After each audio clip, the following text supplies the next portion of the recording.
Jai Guru, everyone. Jai Guru. Jai Guru, welcome to our next episode of Yogananda podcast. We are in the middle of, towards the end of chapter 13, the Sleepless Saint. We're at part 6 today. I'm here with Priyank and Chris. How are you guys doing? Great. It seems like we've gotten through this chapter so quickly comparatively to the previous chapter. Obviously, because it's much Yeah. it feels surreal. I think compared to that previous chapter, all the other chapters are pretty short.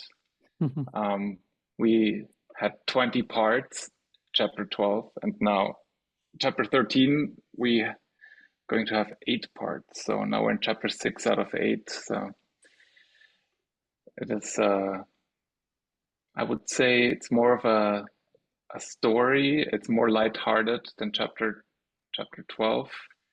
And it is about Mukunda looking for the Sleepless Saint, Ram Gopal Musumdar. And he's found him. He's finally he was led astray by someone who gave him wrong directions, but this cost him maybe a day, but now he's arrived there. But before we go into this, Chris is going to tell us what happened in the last episode. Yeah, last episode we were looking at the details, the fine details of the conversation between the Sleepless Saint and Mukunda, and really the crux of this chapter, certainly one of them, was that the Sleepless Saint was synchronized with Sri Yukteswar, and he made comments that were eerily similar to what Sri Yukteswar had made prior to Mukunda leaving. Some things like along the lines of mountains cannot be your guru. There was a brilliant line, I have to say it again, where Ram Gopal said, "What one does not trouble to find within will not be discovered by transporting the body hither and yon." So we talked about that. We talked about the topic of devotion, the inner versus outer pilgrimage, and having a little room where you can close the door and be alone, which was one of the questions that Ram Gopal asked Mukunda. So having our own little caves, so that is our cave, as he said to Mukunda. So we talked about that. We had great quotes from the Second Coming of Christ in there, and Paramahansa Yogananda quotes from Realizing God in Your Daily Life. So we covered a bit of ground in the last episode. Nice, thank you for that. And now that they have had this conversation, I would say in the village, near the village, where they finally met. Now Ram Gopal is taking Mukunda back to his home.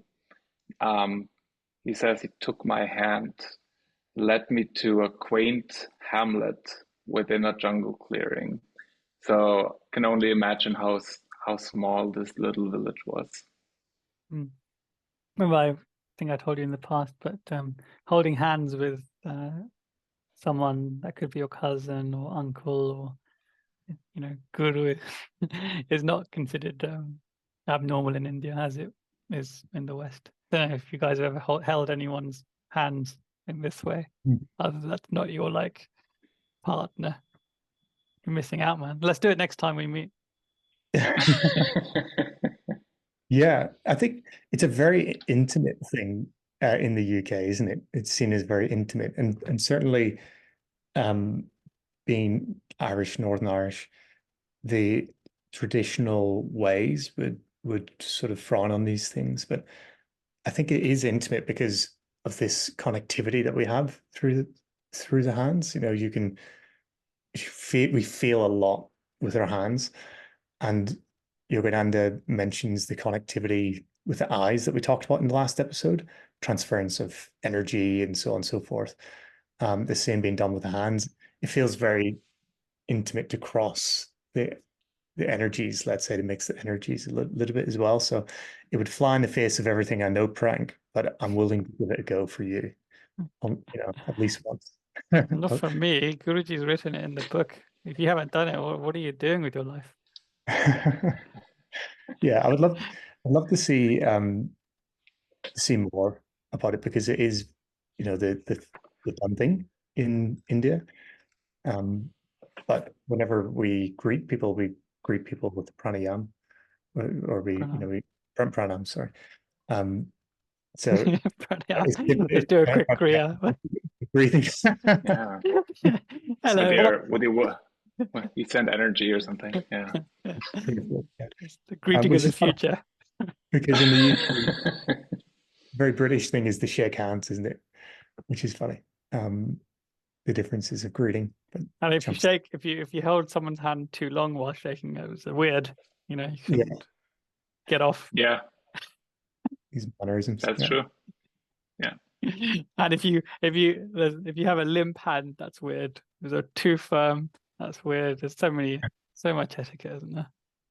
Yeah. Yeah. You don't want someone to be like pulling his hand away from you because you're holding it too long. That's when you know you did it wrong. If that's a job interview, you may as well walk out the door there and then. First impression. Yeah, because whatever you will say in this interview, the only memory will be that handshake. He's that weird hand guy. That's correct. Yeah. Yeah, it's true. I spent quite a bit of time with my goddaughter whenever I went back to Vienna, and I remember with kids it's like that too, right? So they like to hold hands. They hold hands with their parents, and also when you cross the street, and like Priyank said, with partners. Otherwise, it's not that common in the West, I would say. The whole holding hands business. But you're right. I think Chris is right. Like there must be some energies being transferred when you hold hands, and I'm not sure if that's spiritually significant, but something's happening there. And then they go to his house, and he says it's a quaint hamlet within a jungle clearing, and he describes it a little bit. He says it's adobe houses, maybe somewhat like what Chris is in right now, not sure. And then it's covered with coconut leaves, which is interesting. So I'm guessing the weather there never gets too cold, so there's no need for having a lot of like insulation.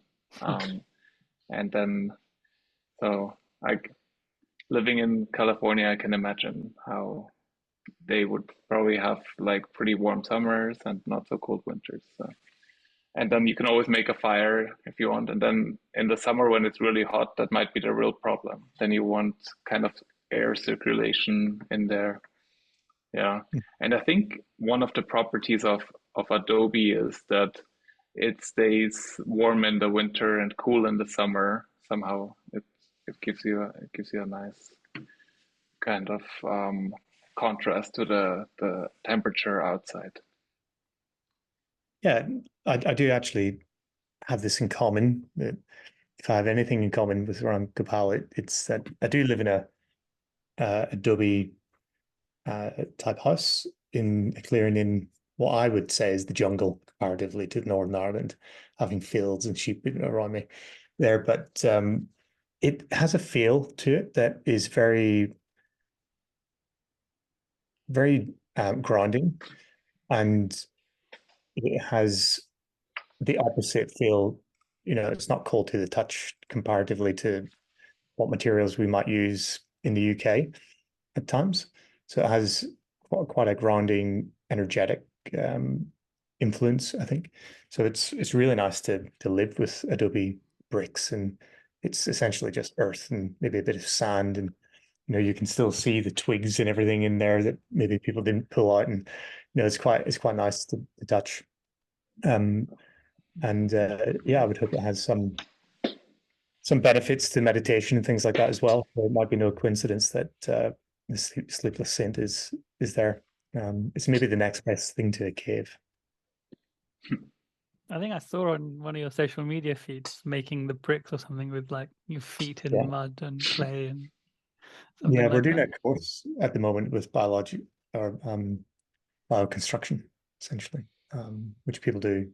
You can make some beautiful looking bricks out of sand and earth and water. This quaint little hamlet, rustically adorned with flowers over the entrance. It's just such a Disney type image that I get in my head, like this completely romantic image, isn't it? But this this style of house is quite common in India even today amongst the not so well off. They'll have I always thought it was like mud, just mud, but I guess it must be this adobe type thing. And if you go inside, it's exactly as Chris said, it's really grounding, and it feels very cool and fresh. There's no, like, for example, curtains that we need to wash. Like, kind of everything just like kind of stays organic. So it feels really nice to live in it and to be in it, especially if it's very warm or very cold outside. It just works in all conditions. Nice. And then now they go into his house, and what you could maybe think is that he welcomes him in. He does offer him, he says, lime juice and rock candy. So some basics, some snacks, I guess, because it's India. So you always get something when you enter someone's house.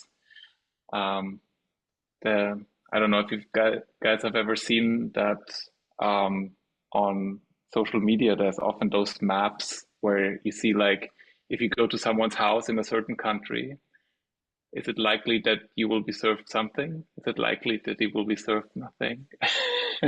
And it's a bit of a north-south contrast. And I think India is classic south here. You will always be offered something when you go to someone's house. Yes, you will. And this what he's been offered is, he says it's rock candy. One can only imagine what that is. But you get this sometimes in temples as prasad. It's like this. It's called like mishri prasad or sakar. It's like a very crystal-like sugar. And then there's also like ones which have got like spiky things that look like a little white star. That's like knuckle dana as well. That you get those in as prasad as well. And then it could also be jaggery, which is quite common. But it's quite cool that he was offered sweetened lime juice with this as well, to sweeten his palate before this epic meditation that they're about to do. But this word here, the saint seated me in the I don't know how to pronounce it. Yeah, tell me. Umbrageous, I think. Umbrage is the same word. Umbrageous. Oh yeah, umbrage. Yeah. Yeah, but it's a different meaning. Obviously, it's not take offense to, but it's umbrageous is, I think, dark or shadowy in this context. So it's a very dimly lit little cottage, which is important because later on he's going to talk about the lighting in this cottage. And then you could think he would now sit down with him and they continue their conversation, but it's enough talk now. It is the saint sits down in lotus posture. I'm assuming in his he's at his patio, and I'm assuming there is like he has like his meditation place there where he sits down and meditates, and of course Mukunda sits down with him and meditates, and then he says 4 hours pass. So that's quite I think that's kind of what happens when you visit a saint's house. They will start meditating and you meditate with them. When did you last do a 4-hour meditation? I've done quite a few 3 hours, but 4 hours is just above the limit. I have a friend who organizes 5-hour meditations online here, but I must say I haven't done one of those in a few months. I did, I think in Christmas, the all-day meditation. That was in the India, in one of the ashrams that I was there over Christmas for. So that was pretty sweet. But yeah, it says they But they does kind that count? Because they break it up into two Yeah. parts. in India it's not as No half-hour break. there's not as many breaks, no, if I recall. Could be wrong, maybe I was just imagining it, but I didn't think it was like the London Centre one where there's you know, the second half is really easy because there's lots of readings and chants and stuff. Mhm. But yeah. Yeah, they said they entered the patio and assumed the lotus posture. So both of them went into the supreme posture. I don't think Ram Gopal did a lot of breaks and started reading or something. Chant. Or maybe he started chanting. I don't know. All right, let's do I am the bubble. Make me this. And that's it. Yeah. And then after the chant, he was like,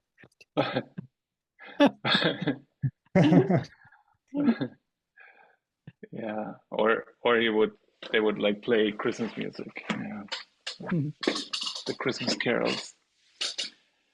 Yeah, so after 4 hours of meditation, Mukunda said he opened his eyes and it had turned night. So he said now they were on the patio and the moonlight was illuminating Ram Gopal Musundar. So quite a scene change. But it is important. I think that's an important lesson, you know, because he could have said, "Oh, Mukunda, you have been walking all day," and like, you know, he's been walking through the paddy fields for like 10 hours straight or something, right? And the day before, he's been doing the same. So he could have said, "Nah, you must be really tired. Here are your quarters or something, or you can sleep here or something." But no, he set the tone, and I think this is a sign how important meditation is. And there is a short reading from Divine Romance I want to read, but first, Priyank. Yeah, I just remembered one of the talks recently I was listening to, and it said, "Do not fail to start and end your day with deep meditation and communion with God." And this is kind of what they're doing, isn't it? Making that the first and last priority for the day. Yeah, I think that's very important. There's like so many different writings by Guruji where he mentions how important it is to meditate. And this is one of them. It says, no matter what your work or responsibilities, you must keep your most important engagement with God in meditation. For all things will betray you if you betray him. That is why I never miss my appointment with him, especially at night.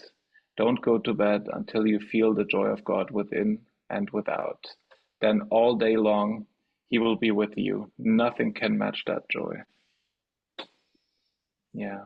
So this, especially this part where he says, for all things will betray you if you betray him. It's a bit of a dramatic way of saying it, but it's also true, I think. So you really need God throughout your life. You know, you need things to go your way often, and you need his help. And if you are in tune with him through meditation, then everything will be a lot easier than if you wouldn't be. I think that's kind of the gist of it. Yeah. But so Mukunda is still sitting there on that patio 4 hours later. He started opening his eyes and he described the scene a bit.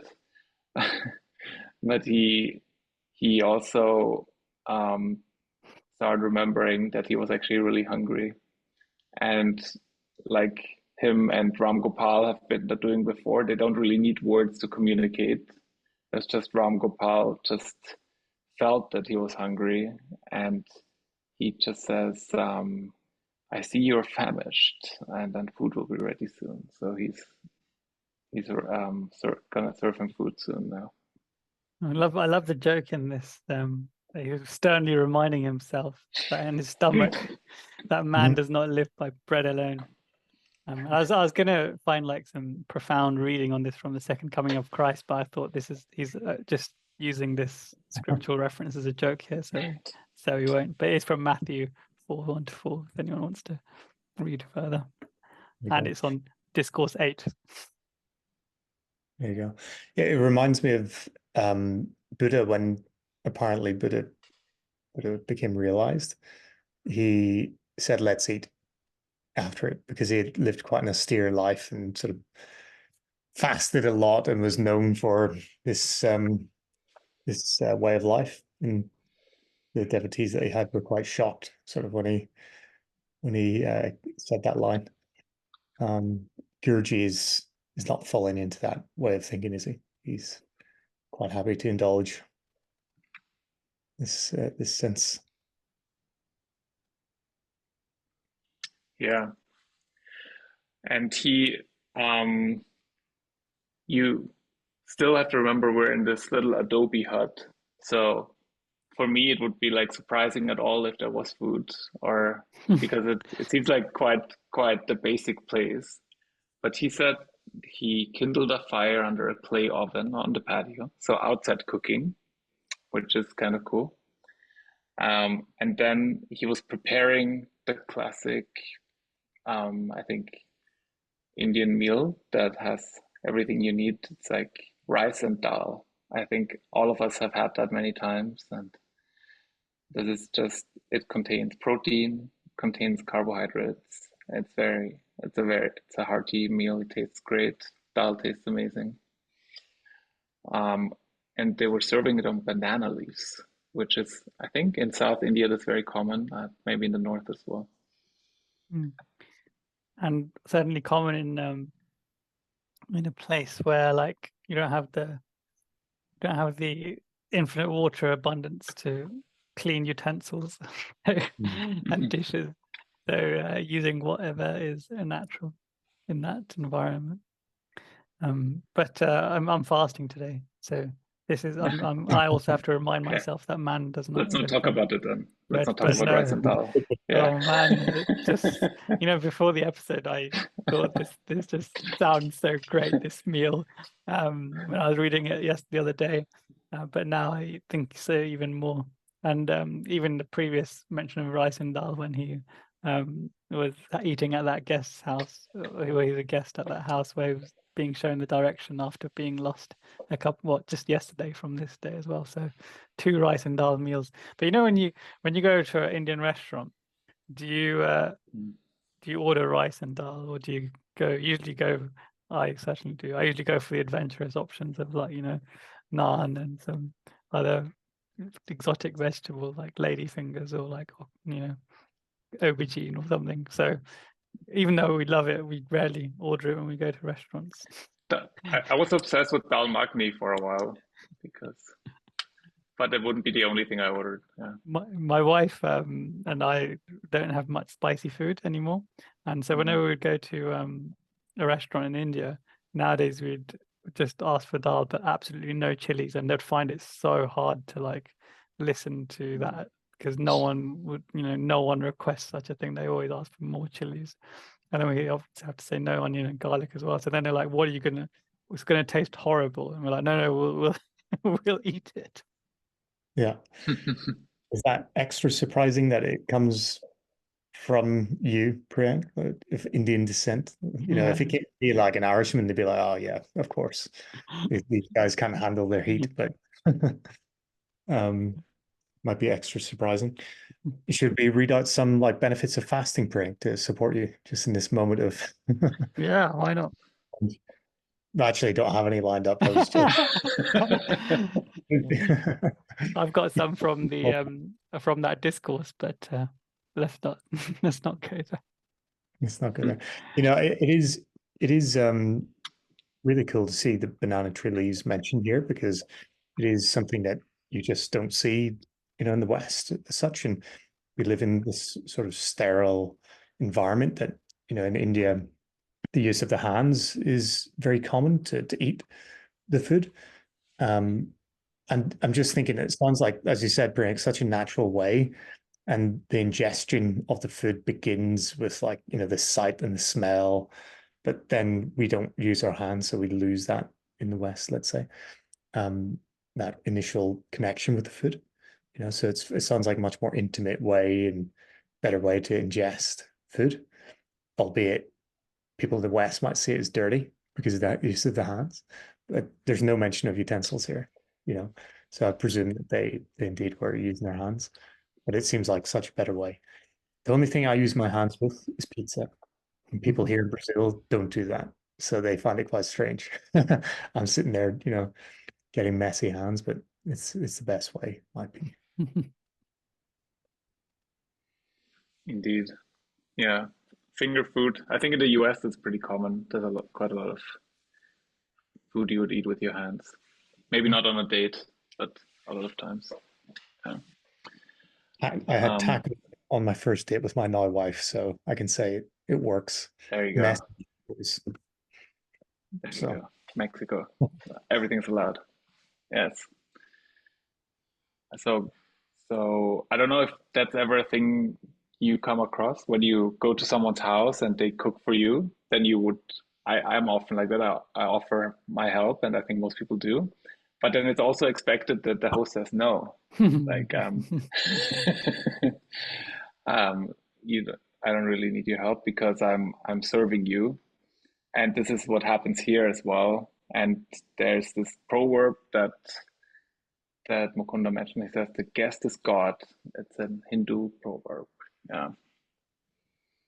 I remember when you last offered to help at my place when we were making something. I was making some sort of apple pie or something, and I had some vegan double cream or single cream. I can't remember. And I didn't know how to make it light and fluffy. And Mike was like, "Why don't we try whipping it with like a fork?" And he did it, and it became like really fluffy and light, like a proper whipped cream. So we still use that technique. So well done, Mike.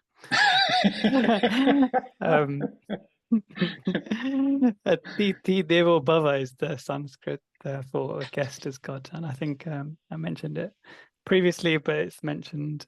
I'll put a link to it in many of our scriptural texts and stories, just as it is in this section of the Autobiography of a Yogi. But yeah, it's one of the key principles of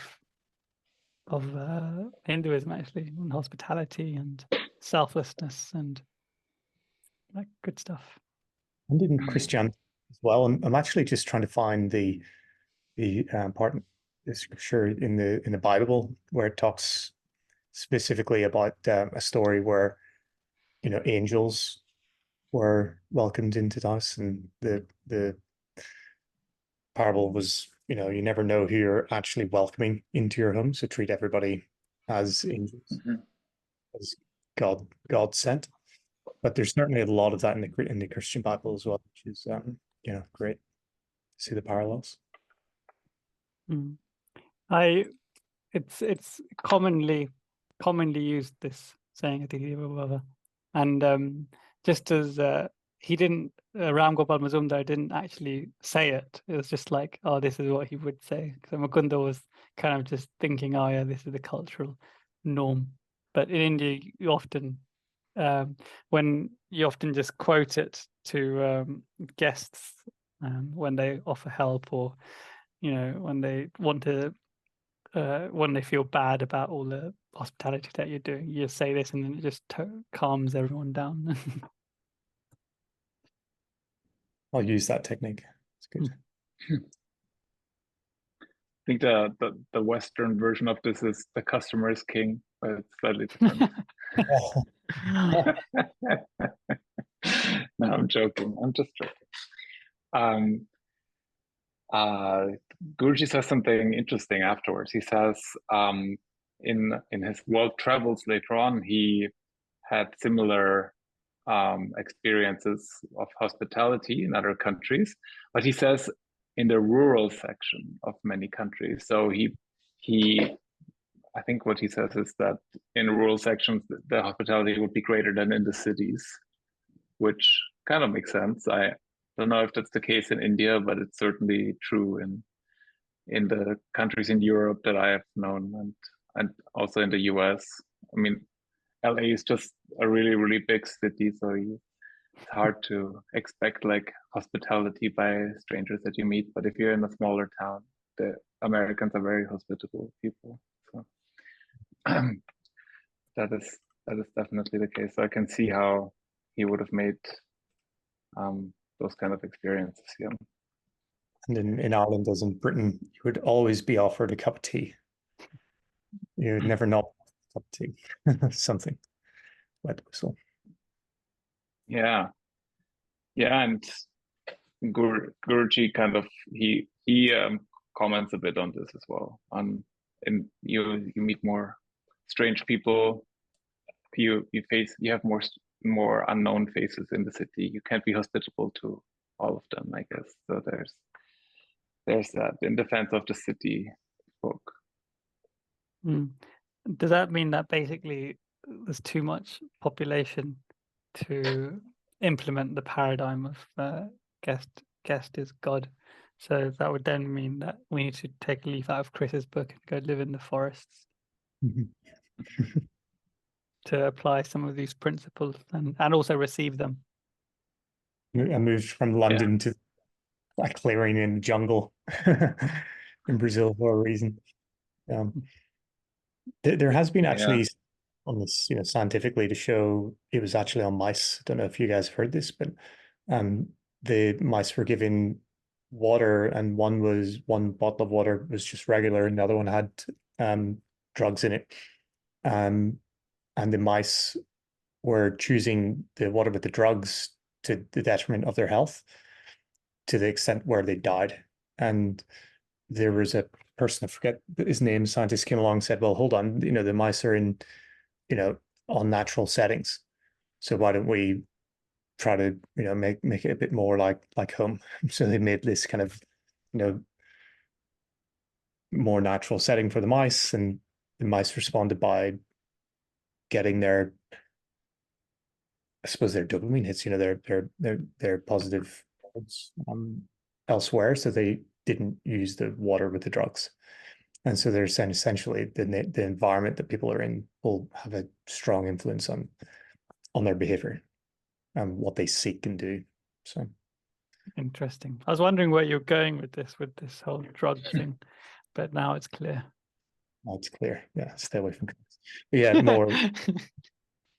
We're fortunate because we have this inner versus outer world, let's say, that we have the spiritual world, and that for me was a huge anchor in London. But so many people don't have that, right? So their environment is really everything. The influence of their environment. We have that refuge, being in these cities. But we have that to be grateful for, but not many people do.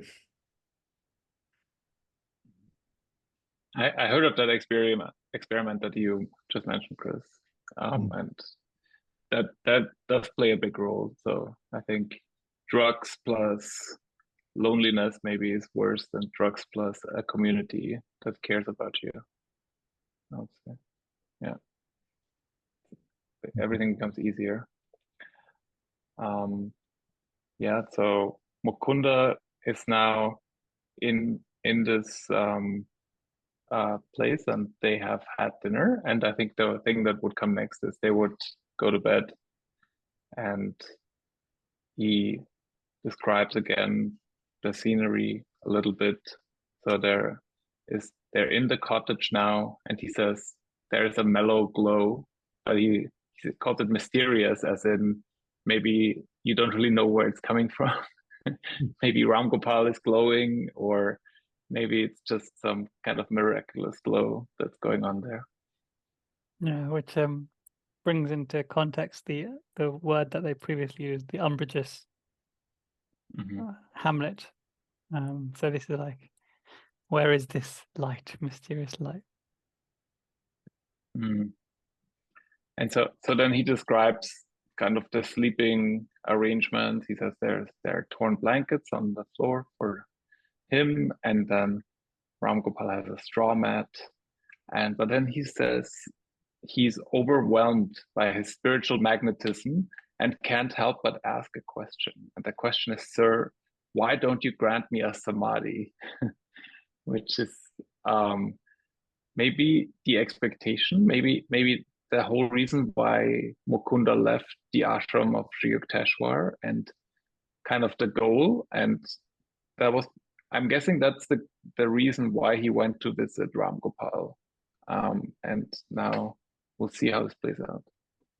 I find it interesting that he said, grant me a samadhi.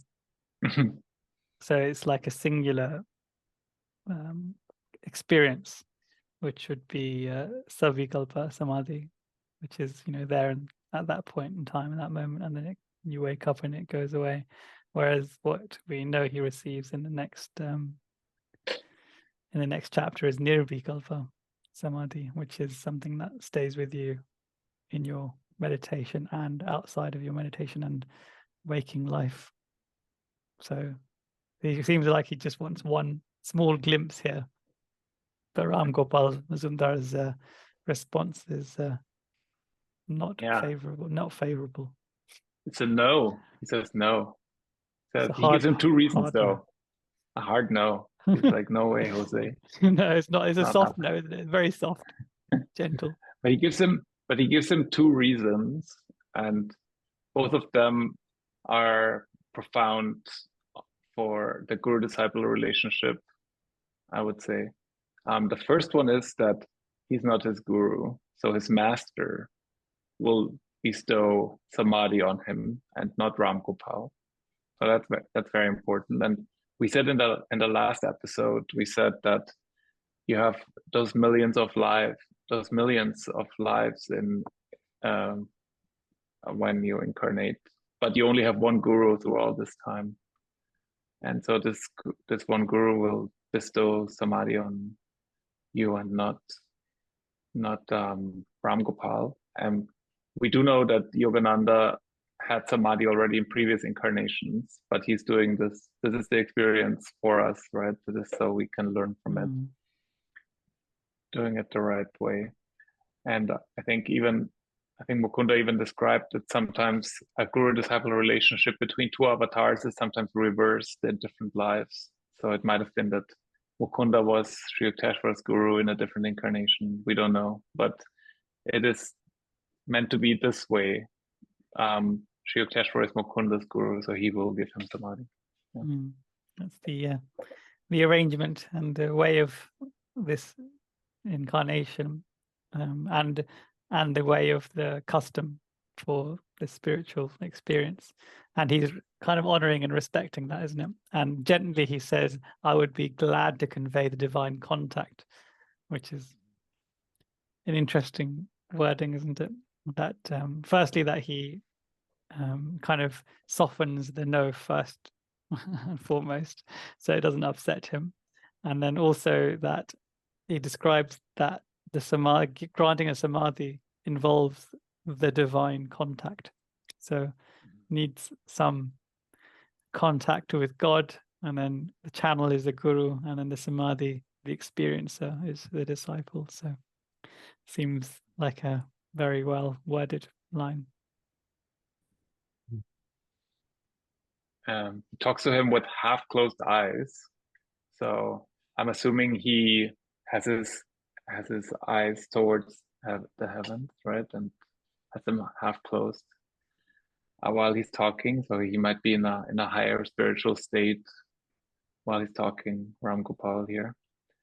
And then he says more encouraging things. So not only will his master, Sri Yukteswar, bestow samadhi onto him, but shortly.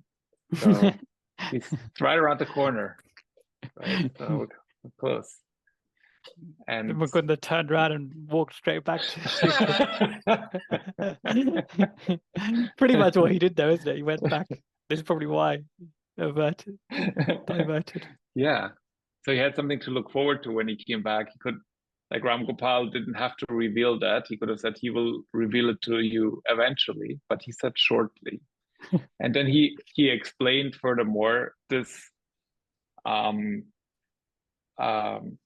kind of comparison that we have heard often, that if you you are a worldly person and you would go into samadhi, your body would not be able to take it. And he gives this comparison of a light bulb that gets 10,000 volts, and he wouldn't be able to take it right now.